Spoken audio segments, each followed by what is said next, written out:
When you hear the word boundaries, what comes to mind?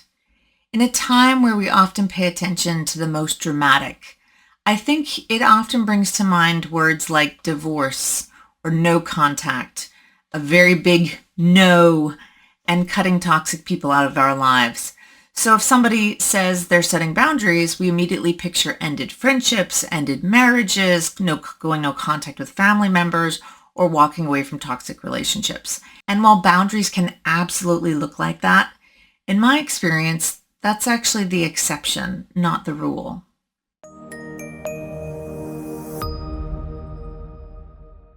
In my last video, I shared the letter I wrote to my mother before my wedding, and where I set some pretty intense and dramatic boundaries. And in that situation, that boundary was about keeping someone very unhealthy and very toxic out of my life.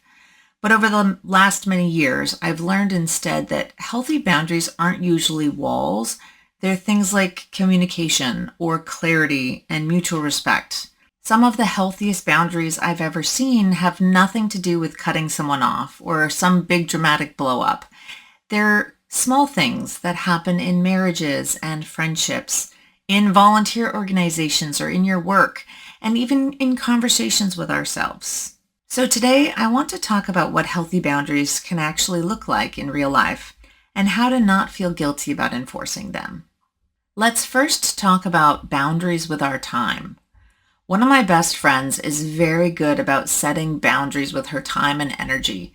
She's one of the healthiest people I know when it comes to boundary setting. She's incredibly talented, and as a result, everyone wants her to participate in everything. So when somebody invites her to do something that she simply doesn't have the bandwidth for, she doesn't apologize profusely or that automatic, "Oh, I'm so sorry." She simply says something like, "I really wish that I could be involved, but unfortunately, my time is pretty limited this time of year, or this month, or this quarter, or whatever it may be. Please keep me in mind for next time." And that's it. There's no guilt, there's no elaborate explanation, no big apology, no excuses. We don't have to set excuses when we say no. She isn't rejecting the person, she's declining the request. And there's a big difference to what that feels like. And I really admire that, especially because I'm not so good at it myself. I am getting better, but I still overcommit, especially in the organizations that I volunteer for. I volunteer for things because I genuinely care.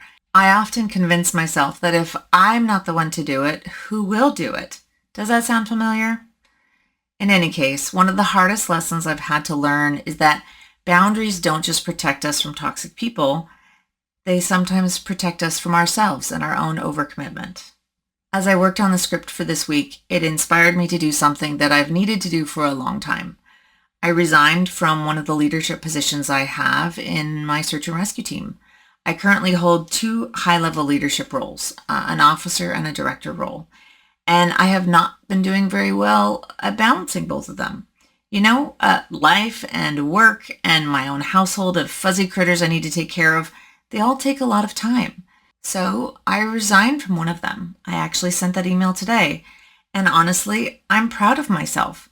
I don't want to disappoint people, but rather than doing 2 roles halfway, I'd rather do one of them really well. One of the healthiest things you can learn how to say is simply, "I don't have the capacity right now." Not, "I don't care," or "I don't want to," but simply, "I don't have the capacity." And those are very different statements. And then there's boundaries at work, which admittedly is sometimes harder to establish when you have expectations and requirements and guidelines that you need to follow. Volunteer organizations have taught me something fascinating. The people who get the most burned out at work or volunteer or otherwise are usually the people who never say no, like me. And it's rarely because anyone intended to take advantage of them. It's because organizations tend to start relying on those people who naturally always step up. These are the natural leaders, the ones who get excited about the cause or the project and are eager to help, until eventually those people will disappear, not because they stopped caring or stopped wanting to do their job, but because they cared too much. This is one of the reasons why clear roles and expectations matter so much, whether in work or volunteer or otherwise. And understanding how to tactfully negotiate through setting boundaries on your time is really hard to do sometimes in a work environment.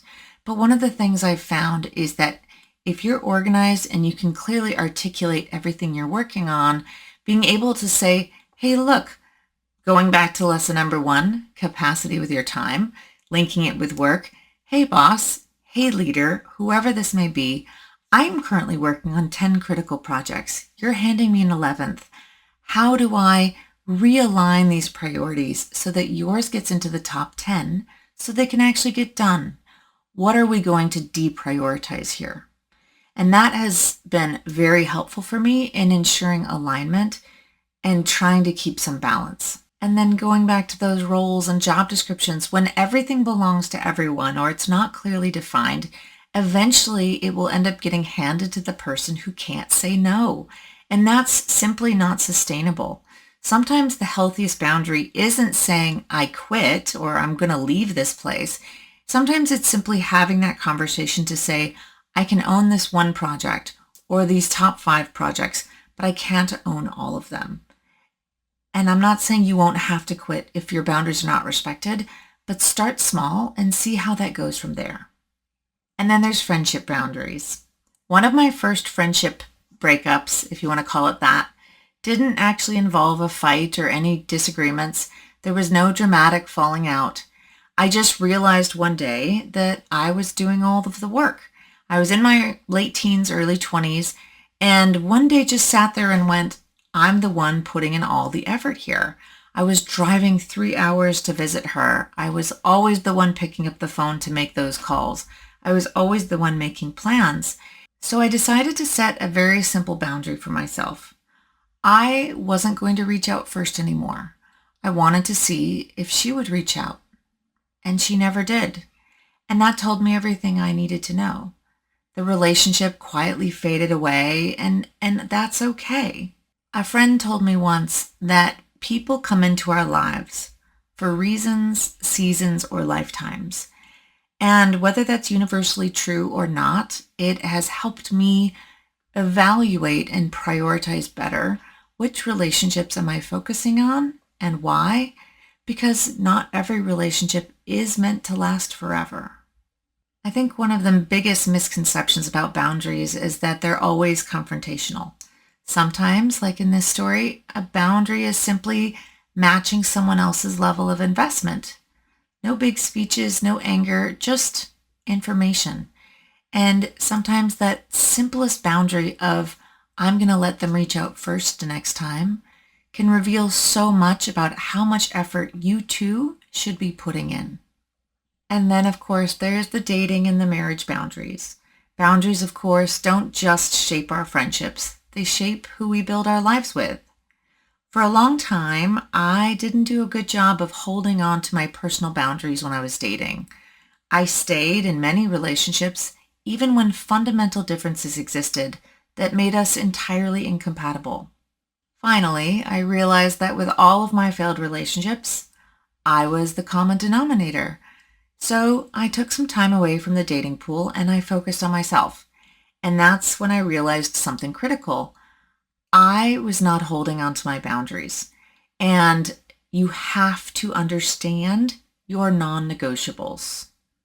And then, of course, you need to hold those non-negotiable boundaries steady, despite how gorgeous the person is or how much they make you swoon. Once I started actually holding on to those boundaries, I spent far less time wasting it on those people who, in the long run, weren't going to matter. And I ended up finding my person. And then, of course, in day-to-day life, healthy boundaries are critical for healthy relationships.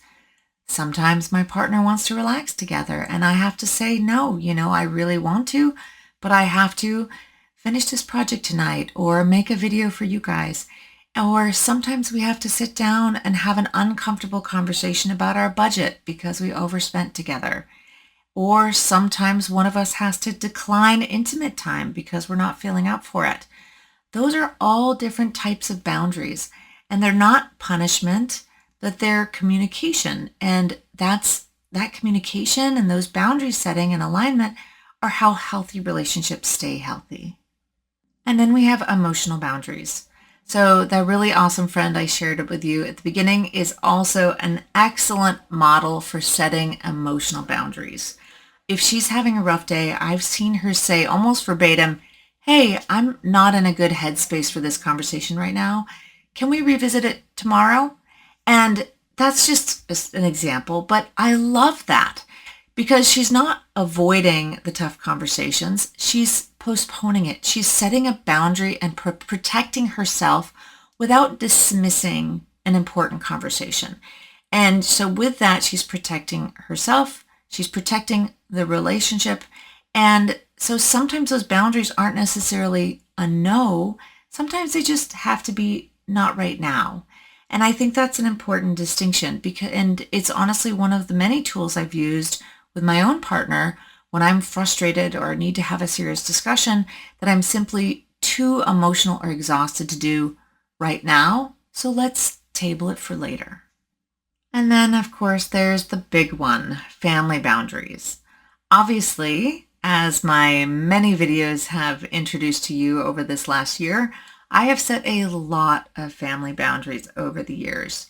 And recently, a family member reached out to me and he was worried, not because he'd crossed one of my boundaries, but because he wasn't sure where my boundaries were. And we had this very lovely conversation. And he asked me whether I was upset that he still maintains a relationship with my mother. And because of that relationship with my mother, he occasionally has contact with my father. And I told him, of course not. I understand that one goes with the other. And to maintain a relationship with my mother, which he's more than welcome to do, that means he has to deal with my father sometimes. And I would never hold that against him. I understand why he continues the relationship. But more than anything, I appreciated that he asked the question. He didn't assume that I was automatically okay. He wanted to talk through it. He wanted to explain his side in case I was upset. And he wanted to understand my boundary and make sure that we could have that conversation so that we could understand each other before either one of us became upset.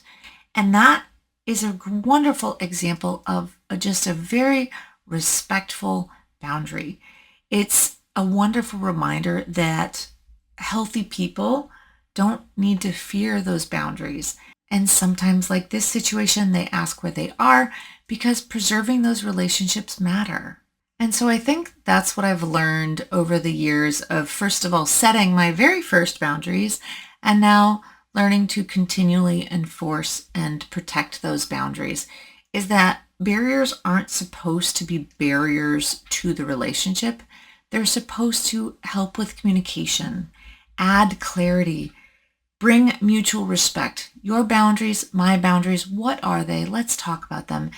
And then most importantly, perhaps, it's really understanding that capacity. What is your capacity? What's your emotional capacity? Your time capacity, your energy capacity, your peace. I've learned over time that not only are boundaries healthy and vital to your own mental health, boundaries are really about becoming someone who knows what deserves that yes and being allowed into your life. Because every time you say yes to something, you're potentially saying no to something else. So the question really isn't, how do I say no? The question is, what kind of life are you trying to make room for?